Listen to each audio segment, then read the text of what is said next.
तो हम आपको तस्वीरें प्रोटेस्ट की दिखा रहे हैं, विरोध प्रदर्शन जो अलग अलग जगहों पर हो रहा है जम्मू कश्मीर में। लोग स्टॉप हिंदू जेनोसाइड लिख रहे हैं। जल्दी से एक बार जितेंद्र बहादुर सिंह आपके पास आते हैं। देखिए, सरकार, गृह मंत्रालय, खुद प्रधानमंत्री नरेंद्र मोदी, गृह मंत्री अमित शाह इस पूरी घटना को कितनी गंभीरता से ले रहे हैं कि लगभग खबर आने के फौरन बाद हमने देखा हाई लेवल मीटिंग होती है और वो खुद कश्मीर पहुंचते हैं। किस तरह से स्ट्रैटेजी बन रही है, क्या जानकारी देंगे? और देखिए, इस बात को लेकर के केंद्रीय गृह मंत्री को जैसे ही ये तमाम चीजें पता चली उसके बाद उन्होंने उच्च स्तरीय बैठक दिल्ली में किया।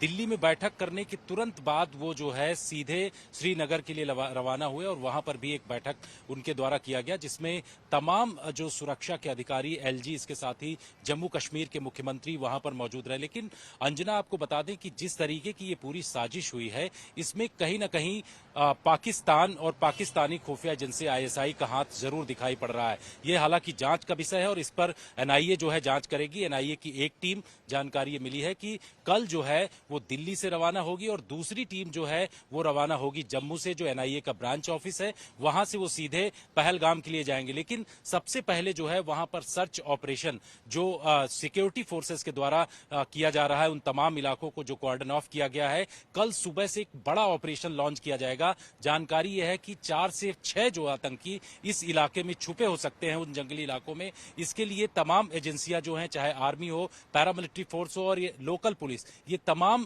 जो सुरक्षा एजेंसियां हैं वहां पर ऑपरेशन करेंगी। तो इस तरीके की जानकारी मिल रही है और लगातार ये कहा जा रहा है कि इस तरीके की निर्देश, ऐसी जानकारी सिक्योरिटी एजेंसीज के पास, खुफिया एजेंसियों के पास आ रहे हैं कि पिछले कुछ दिनों से लगातार कुछ लोग टच में यहां पर रहे हैं पाक अधिकृत कश्मीर से। जो टीआरएफ का चीफ है वो भी पाक अधिकृत कश्मीर में है, उसकी तरफ से निर्देश पिछले कुछ महीनों से मिल रहे थे इस तरीके के हमले के। तो एजेंसीज के पास ऐसी रिपोर्ट्स हैं जिसके आधार पर आने वाले समय में अंजना कार्रवाई की जाएगी। ठीक है मीर, जल्दी से, क्योंकि इस घटना को जहां पर इन आतंकियों ने अंजाम दिया है आप वहां पर मौजूद हैं। हालांकि जो जानकारी मिली वो पुलिस ने आपको कुछ देर पहले ही रोक दिया है, लेकिन वहां पर आपको क्या समझ में आ रहा है? क्योंकि अचानक से क्या ये 5 आतंकी टीआरएस के आते हैं? क्योंकि ऐसी जानकारी आ रही है कि कुछ इंटेल इस तरह का पहले था कि बाकायदा रेकी की गई थी और अप्रैल के महीने में आतंकी आने लगते हैं, उसके बाद 500-600 के करीब आतंकी वहां पर थे। मतलब क्या समझ में आ रहा है? जिस तरह से प्लानिंग हुई और अंजाम दिया आतंकियों ने, उसमें आप क्या समझ पा रहे हैं वहां पहुंचकर?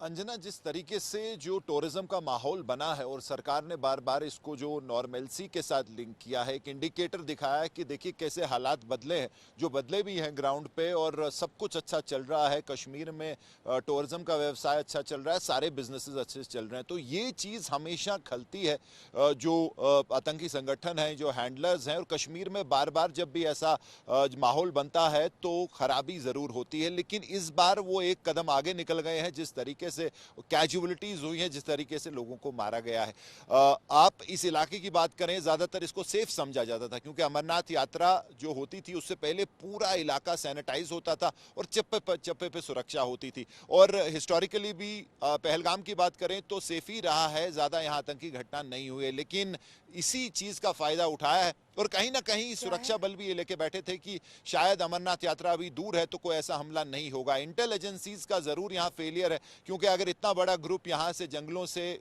जो बताया जा रहा है कि कश्तवाड़ से कोकरनाग होते हुए यहाँ आया है, जो इंटेल एजेंसीज कह रही हैं, अभी जो अंदर की बात वो बाहर निकल के आ रही है, तो यहाँ तक कैसे पहुंचा और उनकी नजरों से कैसे वो बच निकल के इतना बड़ा हमला कर सकता है। क्योंकि अगर उनके पास थोड़ी खबर होती तो इस जगह पे जरूर सुरक्षा रखी जाती, क्योंकि कट ऑफ इलाका है और यहाँ अटैक हो सकता था। क्योंकि 1 घंटे का गैप है, 1 घंटे रिएक्शन टाइम, और 1 घंटे में जो जिन्होंने ये कारस्तानी की है वो जंगल की तरफ भाग सकते हैं, अपना एस्केप रूट ले सकते हैं। तो 1 घंटे का उन्होंने टाइम रखा, आराम से अटैक किया। तो कहीं ना कहीं वो सवाल जरूर उठेंगे और उनका जवाब जो है शायद आने वाले दिनों में हमें एक बार जल्दी से अगर हम वो मैप दिखा सकें जो ये पूरा बैसारन इलाके का है।